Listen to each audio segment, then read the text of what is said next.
rendezett nemzetközi zongoraversenyt a Pécsi Tudományegyetem. Hasonló rendezvényre még nem került sor Pécsett. A május 3-a és 14-e között zajló verseny igen magasra tette a mércét, hiszen a nemzetközi zenei megmérettetések között is igen nehéz követelményt állítottak a versenyzők elé. Ugyanakkor sikerült olyan támogatókat az ügy mellé állítani, akik a díjak súlyával is erősítették a verseny színvonalát és kihívását. Az első díj 10 000 euró volt. 27 ifjú zongorista jelentkezését fogadták el a verseny szervezői, köztük amerikai, francia, izraeli, japán, kínai, orosz és lengyel muzsikusokét. A megadott korhatár 30 év alatt volt. A produkciókat egy 5 tagú zsűri bírálta. A 4 fordulós megmérettetésen elsősorban a Liszti zongora életműből válogatott eredeti művek és átiratok szerepeltek. A zenei előadásmód színvonalát emelte, hogy sikerült Bösendorfer zongorákat biztosítani a verseny idejére. Az izgalmakat fokozta, hogy a 4. fordulóban a Pannon Filharmonikusok Pécs együttesével léptek színpadra az arra érdemesek, majd megszületett a végső döntés, a verseny sorrendje. Május 14-én ünnepi koncerttel egybekötve osztották ki az első pécsi Liszt Ferenc emlékére rendezett nemzetközi zongoraverseny díjait. Nagyon szép verseny volt, és azt hiszem, hogy sikerült a legtehetségesebbeket kiválasztani, és az összes díjat azoknak adtuk, akik tényleg a legtehetségesebbnek. Volt egy elég nagy számú külön díj, úgyhogy azt hiszem, hogy mindenki örülhet, mert mindenki kapott valamit. Hát persze csak egy tudja megnyerni a 10 000 eurót. Úgy éreztük, hogy ez minden az 5 zsűritag egyértelműen vita nélkül a Balázs Jánosnak ítélte az első díjat. Mennyire volt fárasztó a verseny? Ja, hát mondjuk 2 hétig ülni majdnem egész nap, oda kell figyelni a művekre. Hát megmondom őszintén, fárasztó volt, de sok örömet okozott. Egy kis beszédet fogok itt majd mondani, ahol éppen mondtam, hogy itt a amatőrtől a zseniig mindent hallottunk. Igen, ennyire széles volt a paletta? Ennyire széles, úgyhogy volt olyan produkció, ami egészen zseniális volt, és volt olyan is, amelyik teljesen amatőr volt. Ez persze az első forduló.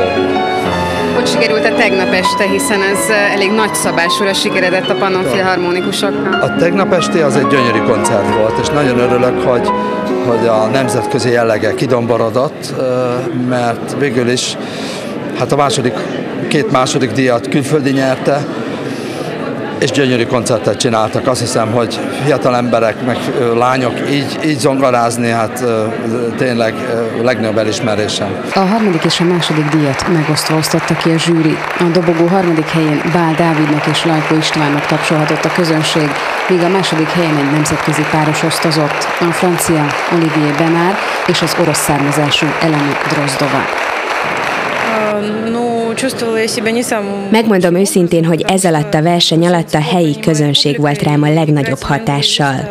Olyan szeretettel fogadták a versenyzőket, hogy élmény volt játszani előttük. Sokat segített a sokszor igen feszült lelkiállapot leküzdésében. Maga a verseny nagyon fárasztó volt. Nagyon igénybe vette a versenyzőket, mind fizikailag, mind pedig mentálisan, de szerencsére a körülmények olyan jól meg voltak szervezve, hogy a helyzethez képest a lehető legkényelmesebben tudtunk pihenni, próbálni, felkészülni, és külön ki kell emelnem a fantasztikus zongorákat, amiken öröm volt játszani. Van-e esetleg ezzel a pár nap alatt valami nagyon emlékezetes élmény, ami úgy kiemelkedik ebből a pár napból?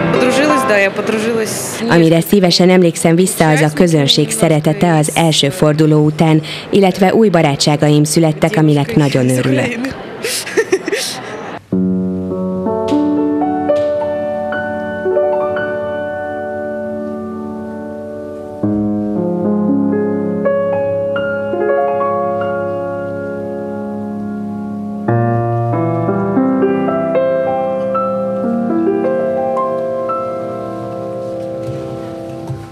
A verseny nagy meglepetése volt, hogy elsöprő fölénnyel a mezőny legfiatalabb zongoristája, a mindössze 17 éves Balázs János lett az első.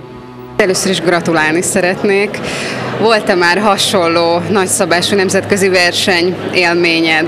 Köszönöm szépen a gratulációt. Hát nem, eddig ifjúsági nemzetközi zongoraversenyeken indultam, úgyhogy ez az első felnőtt nemzetközi zongoraverseny, és hát hatalmas élmény. Hát ezt még mindig nem fogtam fel, pedig már egy napja megtörtént.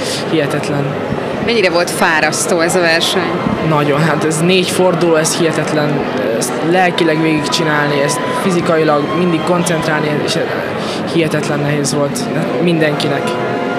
Mint versenyző, mennyire érezted adottnak a körülményeket? Nagyon jól meg volt szervezve, szóval tényleg le a kalappal, mindenki nagyon segítőkész volt. Tehát a zongorára nem lehet panasz, ugye a Bösendorfer cég hozta, szóval csoda zongorák vannak itt, úgyhogy nagyon sok segítséget kaptunk, állandó gyakorlási lehetőséget, úgyhogy semmi akadálya nem volt a felkészülésnek, ami itt voltunk. Mennyire volt éles a verseny? Versenyzők között milyen volt a viszony? Mennyire volt feszült? Hát mi magyarok szinte ismerjük egymást úgy, hogy tehát az akadémián együtt járunk órákra, régóta barátok vagyunk, szóval köztünk nem volt ez, és hát a külföldiekkel se, szóval ez nem így fogtuk fel. Még eljöttünk, aztán lesz, ami lesz.